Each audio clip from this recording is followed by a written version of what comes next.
और ये अभी सिर्फ इन ड्रामों के नाम हैं। इनके अंदर जो कुछ होता है वो इससे 4 हाथ आगे है। इन पाकिस्तानी ड्रामों को देखकर ये महसूस होता है कि पाकिस्तानी औरतों को रोने के अलावा और कोई काम नहीं है।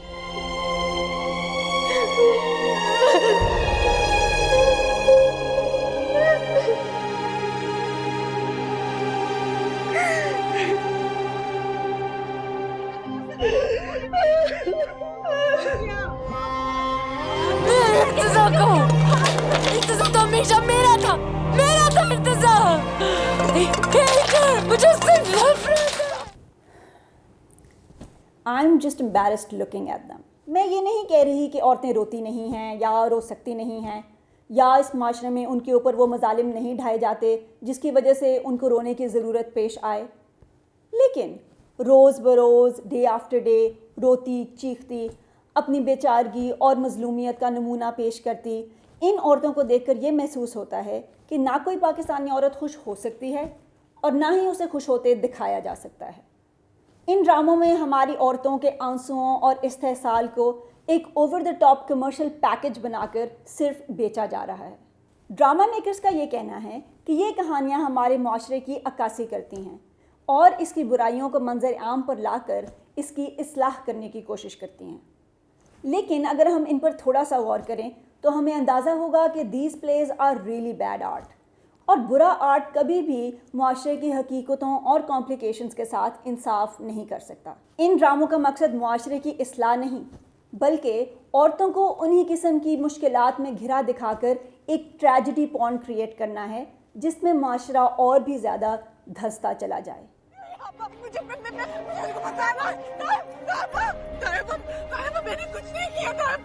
तूने कुछ नहीं किया? हाँ बड़ी मासूम बनती है तू। मेरी बात तो सुन। मेरी बात क्या सुनूं? तेरी जैसी लड़कियों को तो पैदा होते ही जमीन में जिंदा दरबार कर देना चाहिए।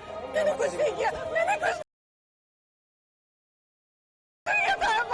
शर्म नहीं आई तुझे?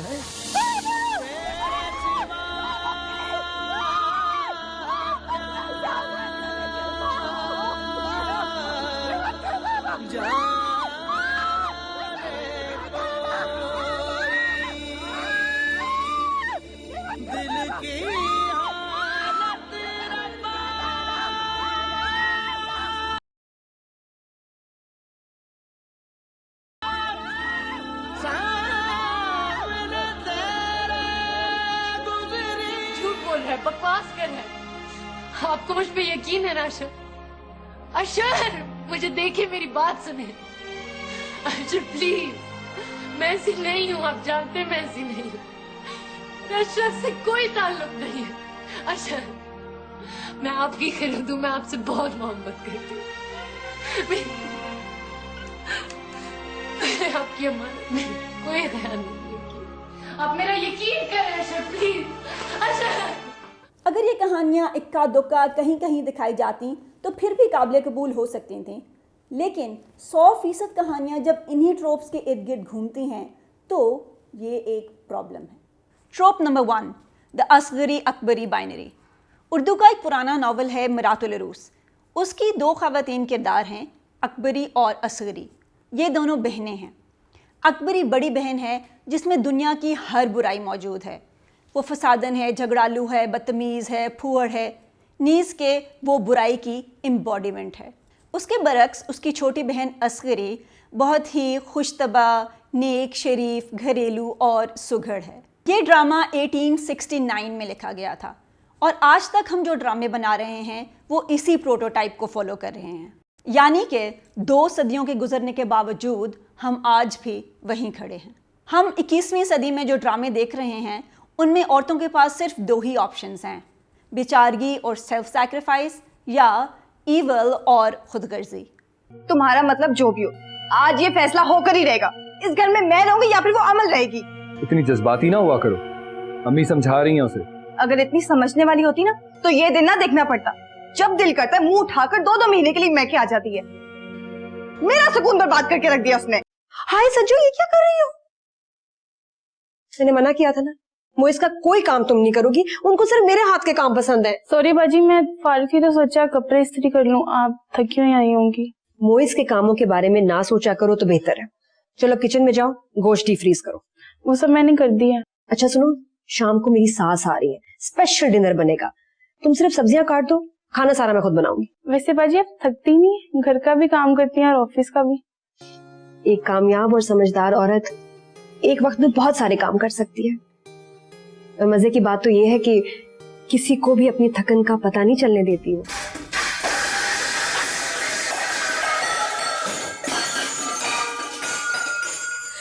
जवान आपने उसका बर्थ सर्टिफिकेट लिखा था क्या? जब मैं कह रही हूँ वो बुढ़ा है तो है। तुमने उसका बर्थ सर्टिफिकेट देखा है क्या? उसकी जरूरत है, ये जो सच्चाई है वो नजर आ रही है। दुनिया क्या कहेगी? ये तो तुम्हारा वो शहजादा जिससे मिलने का तुम ऐलान किया करती थी। या अल्लाह, इसे कोई अकल दे। दुआ की कबूलियत का वक्त गुजर गया अम्मी। मैं शादी नहीं करूंगी, भरी पंडाल में इनकार कर दूंगी मैं। उस्ताद बाजी अब तो निकाह हो गया, अब क्या करेंगी? फरक, खुदा का वास्ते से बाहर ले जाओ। साइकिल चलाता रहेगा, तुम देखती रहना। बंद कमरे में तो उसे शोर ही करना आता है।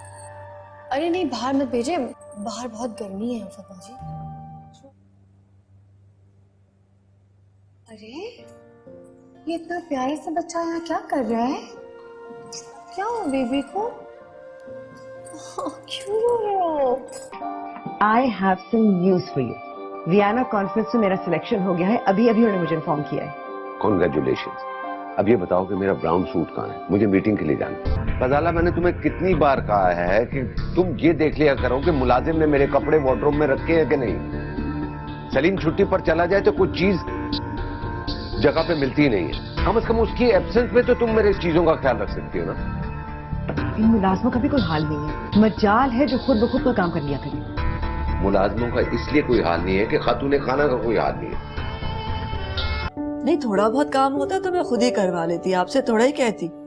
कुछ ज्यादा ही काम इकट्ठा हो गया है। अब ये दीवार खराब हो गई है, उस कमरे की दीवार खराब हो गई है। कभी कभी तो मुझे यूं लगता है कि कहीं दीवार ढह ही ना जाए। अभी पिछले दिनों मैंने अपने घर के ऊपर वाला पोर्शन सही करवाया, उस पे उसका कर्ज है। तुम इसलिए तो मैं आपसे कह रही थी कि जब उस घर की मरम्मत करा रहे थे तो यहाँ की भी करा देते।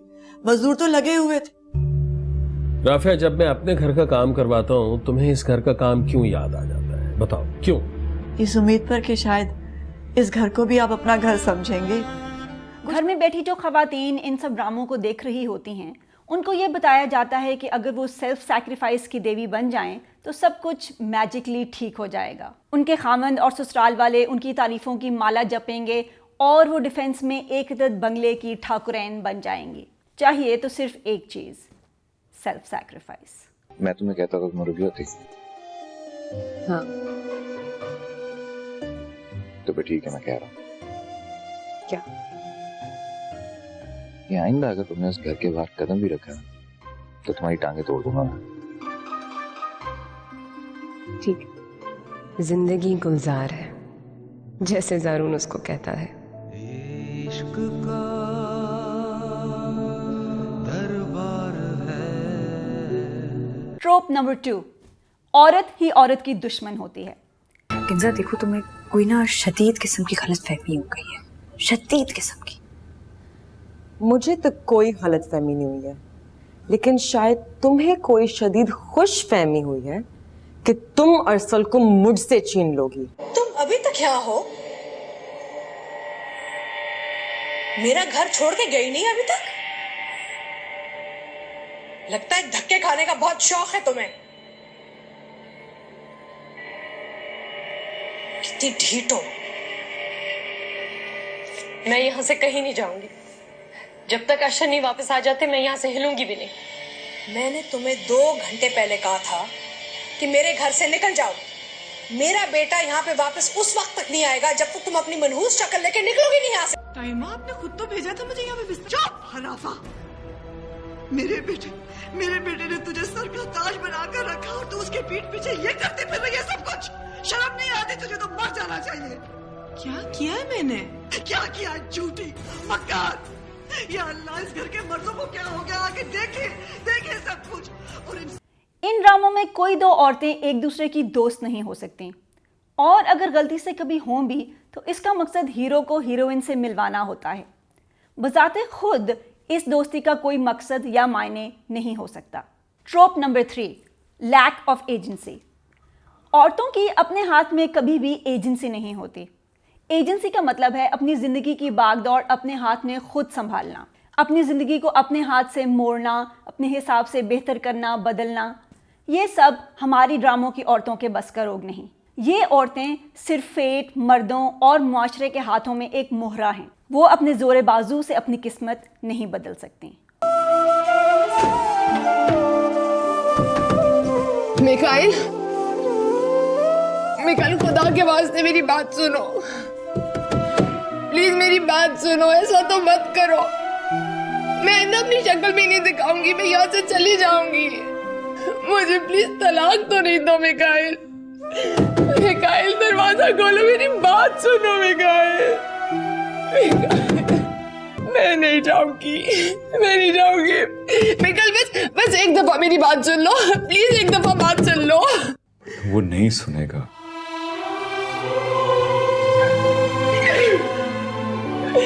मेरे अम्मा क्या करेंगे?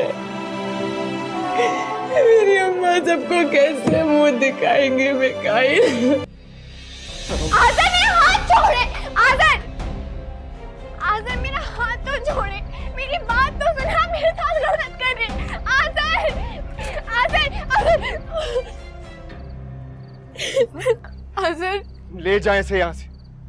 मुझे कोई बात नहीं करनी, ना आपसे और ना इससे।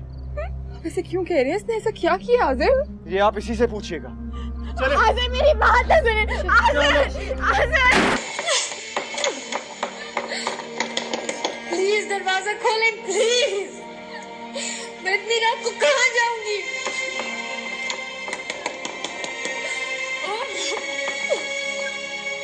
मम्मी,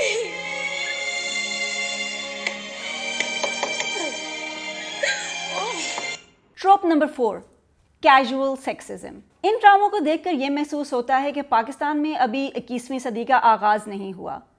आते जाते लोग ऐसी बातें करते हैं कि जो ना सिर्फ मिसोजिनिस्ट हैं बल्कि मिसोजिनी को सेलिब्रेट करती हैं। मेरा मतलब ये नहीं था भाई, इन औरतों ने ना हम मर्दों के दिमाग खराब किए हुए थे। उल्फत, उल्फत, अरे किससे ऊंची आवाज में बात कर रही हो? कितनी बार समझाए, लड़की इतनी ऊंची आवाज में बात नहीं करती है। मुझे ऐसे मर्द जहर लगते हैं जो औरतों की तरह कंप्लेन करते रहते हैं। जैसे काम की बात बताऊं, खूबसूरत लड़कियां खामोशी अच्छी लगती हैं। मैं एमेंसिपेशन फॉर वुमेन को आज तक नहीं समझ सका। फेमिनिज्म, द लिबरेटेड वुमन, ये सारे के सारे कॉन्सेप्ट्स मेरे सर के ऊपर से गुजर जाते हैं। यानी वो औरत जो एक घर को बनाए और उसे बनाए रखने के लिए कॉम्प्रोमाइजेस और एडजस्टमेंट्स करने पर किसी कीमत पर तैयार ना हो, वो औरत आजाद है। वो औरत जो मर्द से उससे ज्यादा ऊंची आवाज में चिल्लाकर बात कर ले, आजाद है। वैसे भी फरहान ने गलत क्या कहा? बस वही कुछ कहा है जो कल मैं आपकी बीवी से कहूंगा। Meet your Mr. Chauvinist. वैसे दारू, I didn't expect कि तुम फरहान की तरह हो जाओगे। तो ऐसा क्या कर दिया फरहान ने? सोशलाइज करने से मना किया ना इसको। कौन सा बड़ा इशू है इसमें? देखो मियाँ, सोच लो, कल को ये ना हो कि तुम्हारी बीवी चीखती चिंगारती यहाँ पर आ जाए, क्योंकि जन मुरीदी के तो रिकॉर्ड तुम लोगों ने कायम कर ही दिए हैं। ट्रोप नंबर 5, औरतों को मर्दों के अलावा किसी और चीज़ में कोई दिलचस्पी नहीं है। किसी किस्म की इंटेलेक्चुअल गुफ्तगू तो उनके पास से छूकर भी नहीं गुजरी। हर औरत की ज़िंदगी का मकसद सिर्फ और सिर्फ एक खामन के पीछे भागना है, या घर, बच्चे, कपड़े। इसके बियॉन्ड उसके पास ना कोई कॉन्वर्सेशन है और ना ही हो सकती है और ना ही होनी चाहिए। समझ नहीं आती है कि इन्वेस्टमेंट कोई करे तो कहाँ करे। आप लोग बस भी करें प्लीज, ये इकोनॉमी और बिजनेस की बातें, कभी घर और फैमिली की बातें भी कर लिया करें। शुक्र है समरा तुमने कह दिया है, वरना मैं इन दोनों को टोकने वाली थी कि हर वक्त यही बातें होती रहती हैं, बिजनेस इकोनॉमी, इकोनॉमी बिजनेस। जी हाँ बिल्कुल, जहाँ भी हम जाते हैं इब्राहिम के पास कोई और टॉपिक ही नहीं होता। मैं अपने असूल पर समझौता नहीं कर सकता। भाई आप बाप बेटा हर वक्त यही बात करते रहेंगे, कोर्ट एंड केसेस। कभी तो सोच लें कि आप घर पे हैं और गेती का ही ख्याल कर लें। ये बेचारी समझ रही होगी मैं कहाँ फंस गई। नहीं हुमानी जान, ऐसी बात नहीं है, it's okay. Trope number 6, defined gender roles. वैसे पाकिस्तान वापस आने का सबसे बड़ा फायदा तो ये है, खाना बना बनाया मिलता है, चाय बनी भी मिलती है, हर चीज टेबल पर तैयार। शादी कर लो असफी, फायदे मल्टीप्लाई हो जाते हैं। अच्छा, खाना बना बनाए मिलेगा और पेश भी किया जाएगा। किंजा पुत्र, वो ना जरा अरसल की वार्डरोब जो है ना वो बिल्कुल ठीक कर देना है, मुझे तो टाइम ही नहीं मिला, फिर बाद में मेरे साथ औखा होके फिरेगा। इन ड्रामों में मर्द कमाते हैं और औरतें घर पर रहती हैं। ये डिफाइंड जेंडर रोल्स कॉन्स्टेंटली हर ड्रामे में मौजूद हैं, और अगर किसी ड्रामे में कोई औरत कमाती हो तो उसे प्रॉब्लम के तौर पर प्रेजेंट किया जाता है। इस कमाई से कभी औरत खुश होती, इंडिपेंडेंट होती या आगे बढ़ती नहीं दिखाई जाती। इसमें सबसे बड़ी आयरनी ये है कि हमारा सबसे बड़ा ड्रामा चैनल हम टीवी, जिसकी ओनर सुल्ताना सिद्दीकी हैं, खुद एक डिवोर्स से हैं।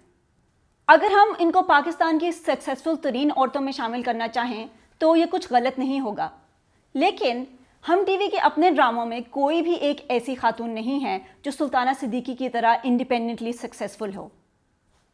ऐसा क्यों है? टू कंक्लूड, हमारे ड्रामे मुआशरे में बैड आर्ट फैला रहे हैं, हमारी जहनीत को डम डाउन कर रहे हैं और हमारे इंटेलेक्चुअल लेवल को रेज करने के बजाय उसको रोज़ बरोज़ गिराते चले जा रहे हैं। ये सिर्फ एक ही किस्म की ऑडियंस को एक ही किस्म की चीज़ें दिखाने में इंटरेस्टेड हैं। चैनल्स इन ड्रामों से बहुत सा पैसा बनाते हैं, लेकिन उनके पास ये विजन नहीं है कि इस ट्रेजेडी पॉर्न के बियॉन्ड भी वो कुछ क्रिएट करने की कोशिश करें। ऐसा नहीं है कि दूसरी चीज़ों की ऑडियंस मौजूद नहीं है। आफ्टर ऑल हमारे यहाँ बहुत से लोग बॉलीवुड देखते हैं, हॉलीवुड देखते हैं, बल्कि नेटफ्लिक्स खुद अब पाकिस्तान में आ चुका है और नेटफ्लिक्स पाकिस्तान एग्जिस्ट करता है। अगर उनका यह ख्याल है कि पाकिस्तान में ऑडियंस मौजूद है कि वो अपनी ऐप को यहाँ पर लेकर आएँ, तो क्या हमारे लोकल चैनल्स उस ऑडियंस को कैटर नहीं कर सकते? क्या हमारे लिए ये पॉसिबल नहीं है कि हम सोप ऑपरा के जॉनर से बाहर निकलकर दूसरे जॉनर्स भी एक्सप्लोर करने की कोशिश करें? Science fiction, fantasy, crime thriller, murder mystery, tin fiction, क्या कुछ नहीं है दुनिया में जिसको एक्सप्लोर किया जा सकता है? और अगर इंटरपर्सनल रिलेशनशिप्स ही एक्सप्लोर करनी है तो उनको एक्सप्लोर करने के भी बहुत से बेहतर और नेचुरल तरीके हो सकते हैं। मुख्तलिफ किस्म के जॉनर्स में औरतों को एक्टिव किस्म के रोल्स मिलने के चांसेस हैं, जहाँ पर वो कुछ कर रही हैं, दुनिया को बदल रही हैं, चीज़ों को अपने हाथ में ले रही हैं, instead of this passive roles that we see them in constantly. Pakistani औरतें बहुत डाइवर्स हैं और ड्रामा मेकर्स को चाहिए कि वो उनकी सोचों को महदूद करने के बजाय उनको उड़ान दें। आर्ट के साथ फेथफुल रहकर ऐसा करना बिल्कुल मुमकिन है। Feminists don't have a sense of humor.